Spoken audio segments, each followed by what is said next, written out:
Hey everybody, his nibs here, and holding this camera while I'm holding pens in the other hand. Life is tough. Today we're going to take a look at what is arguably the best pen of 2022. And I just wanted to keep you waiting until 2023 to reveal that.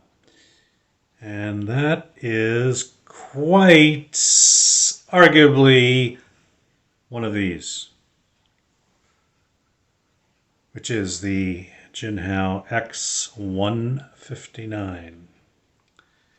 And credible pen value.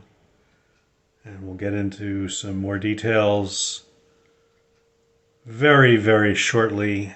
You can see in the background, she who must be obeyed, Mrs. Nibs. And here are the clues. One of those, or perhaps more than one of those, is the pen under discussion today. Let me put those down so I can hold this phone a little steadier and try not to block it totally with my fingers. So please like this video. Please subscribe to these videos and hit the bell icon so that you will always know in the future when his nibs is here at your beck and call. Or you'll be at his nibs beck and call if you answer the bell. Something like that. See you momentarily from a different perspective. Okay, let's start this with all black models for comparison, and we'll get a bit into color variations later. So all of these pens are an homage to what when I first got hold of this many years ago, referred to as the German dreadnought, is the Montblanc 149. Now this happens to be a special edition, but we'll get back to that a bit later. I first started importing Jinhao pens, and I think I was the first in the U.S. If not the first, then one of the very first. First is certainly important quantity.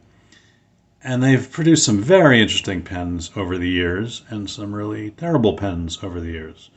But in the last couple of years, Jinhao has really made an effort to increase the quality of their offerings. And we'll discuss that a bit more. But this was the 159, which again was similar in size and appearance to the Montblanc 149. And I've probably sold this model, and it's been one of the most popular Jinhaos I've sold over the last 15 years or so.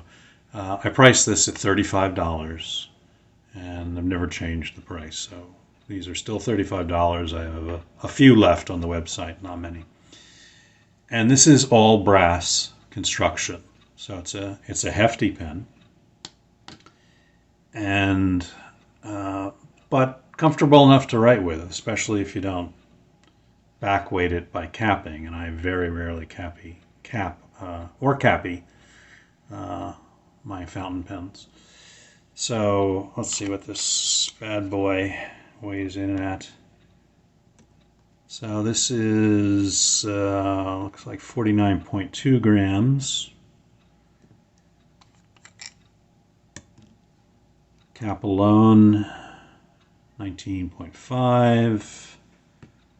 And barrel alone, and do not fall off of me, you're supposed to be level, 29.8 grams. And like all the Jinhao pens we'll be discussing, this is a cartridge converter, And when Jinhao comes out with a piston converter for this pen, like the original Montblanc 149, they are going to own Pendum. Put that aside for a second. So beginning of 2022, I believe, if recollection is accurate, Jinhao came out with the x159, which is an all plastic model, or as Montblanc would say about their version, precious resin. Well, the resin is pretty precious on this Jinhao as well. It's very well constructed. And that alone, a pen that is similar in weight to the Montblanc. Let's see where we are. Montblanc comes in at 33.6, and the X159 is 26.7, so a little bit less. Of course, that's because of the weight of this little commemorative diamond here on the 149. That obviously adds a lot of weight. Barrel alone is 27.3 on the Montblanc, and the barrel of the X159 is 16.7. The cap 9.8, and the cap of the Montblanc 12.1. So anyway, not to give too much away, although I'm sure you've seen countless YouTube videos already on the Jinhao X159. The cap band says Jinhao on the front and X159 on the rear, and it's all in script. That's one of the changes they'll make in later versions, which I'll show you. And let's see how many turns to uncap. 1, 2, almost a full 3 turn to uncap, and that's one of the changes they'll make because they were getting some complaints about that, and they're listening to their customers. But if you haven't noticed already, what really blew everyone away was this first use of a number 8 size nib. A honking big nib. That's a technical term. And we'll compare it here to the number 6 size nib of the regular 159. So the X159 really blew everybody away with this gorgeous and large nib. And the fairly plain looking nib, I mean, it does have the Jinhao logo on it, and it also indicates the point size of the nib, which was one of the first times that a Chinese company has done that, pen company, and Jinhao as well. In this case, F for fine. And then shortly after, within a couple months, as I recall, after getting this first iteration of the X159, I got one with gold trim, which I prefer, and is closer to, again, that of the Montblanc.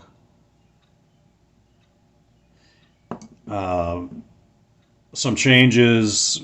The Jinhao on the front is bolder and not really a cursive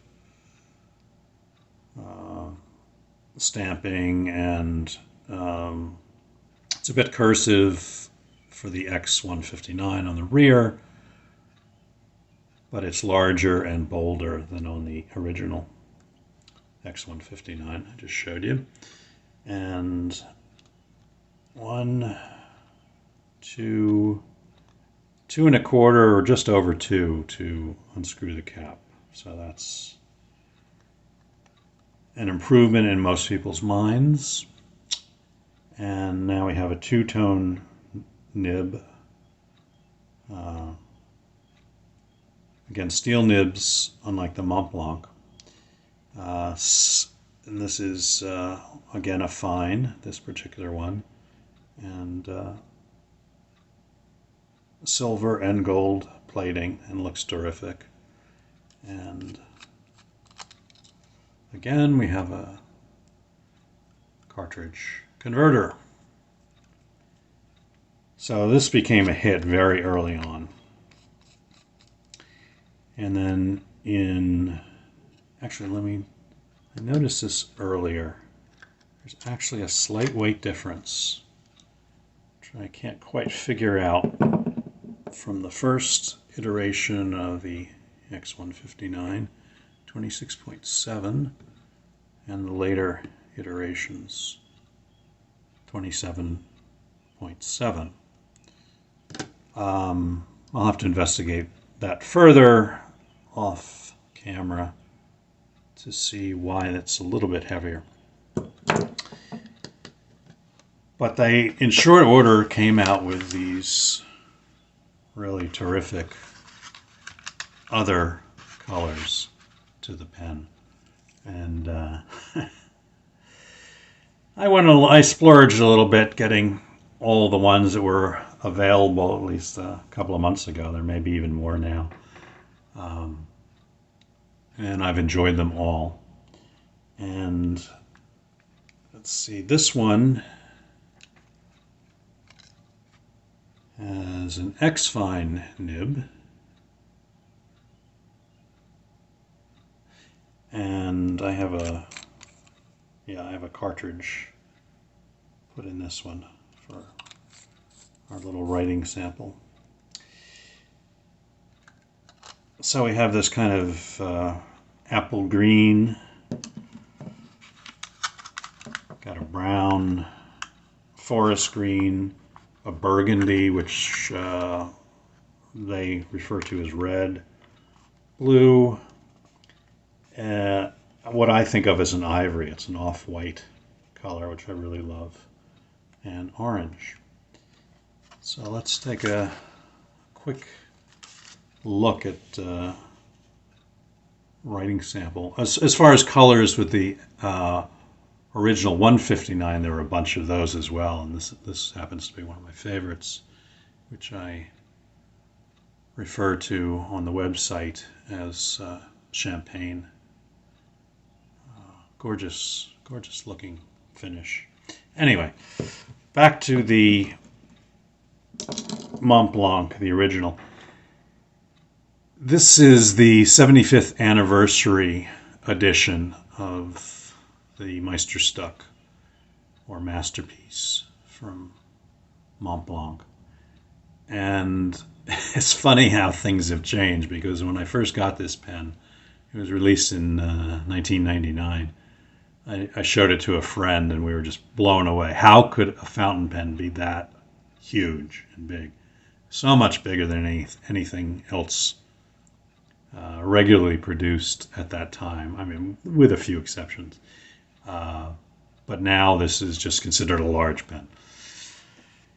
So, I don't know how well I can see this. Probably not well through the camera.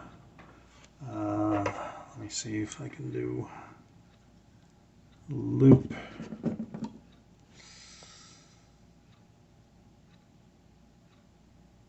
This is the boring part, because it's very hard to read. Okay, 75 years of passion on the upper band.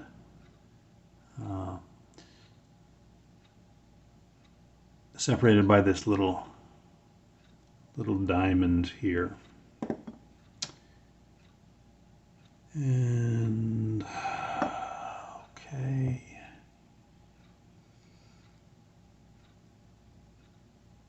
Meisterstück.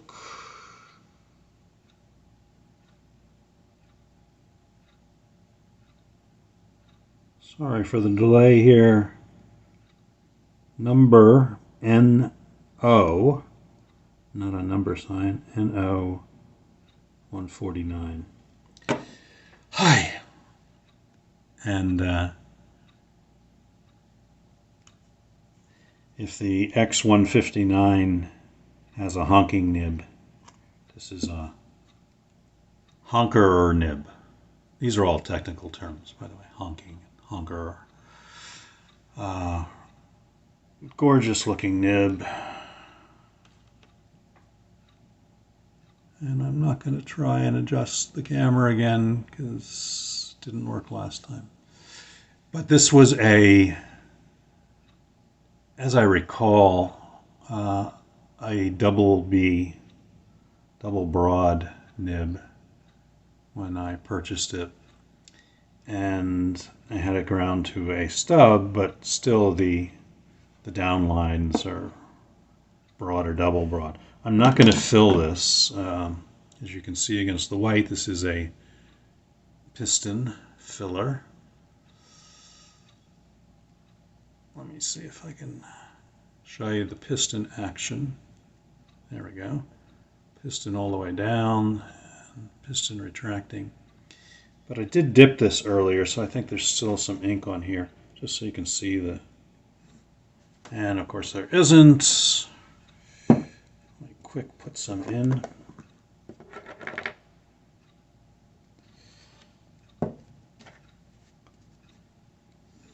Yeah. Pretty broad on the downstrokes and quite nicely thin on the side strokes. So this is not a regular writer for me. This is a signature pen only because of its size. But I think you can see a lovely writer. Now, in comparison, here's a, hopefully I have ink in this one. This is an F size nib. Yeah. And not a stub. So you don't get line variation, of course, but you can see the difference in line width. And here we have an X-Fine. This is the one that has cartridge in it.